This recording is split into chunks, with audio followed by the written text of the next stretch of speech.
नाही मग आता सरसकट शब्द म्हणल्याच्या नंतर काय नाही, शेतकऱ्यांनाही आम्ही तसं सांगतो की तुमचा निरोप आहे सरसकट द्या, फक्त तातडीनं 8 दिवस सुद्धा लागून देऊ नका, कारण काहीच नाही राहिलं हातात.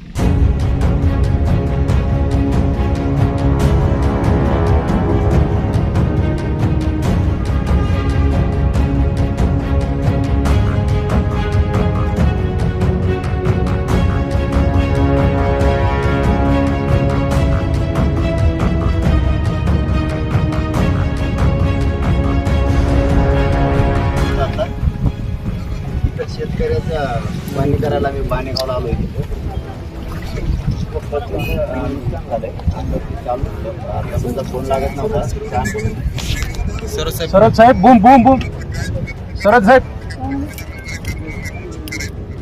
सरसकट राजकारण काय सगळ्याच गोष्टीत करायचं नसतंय.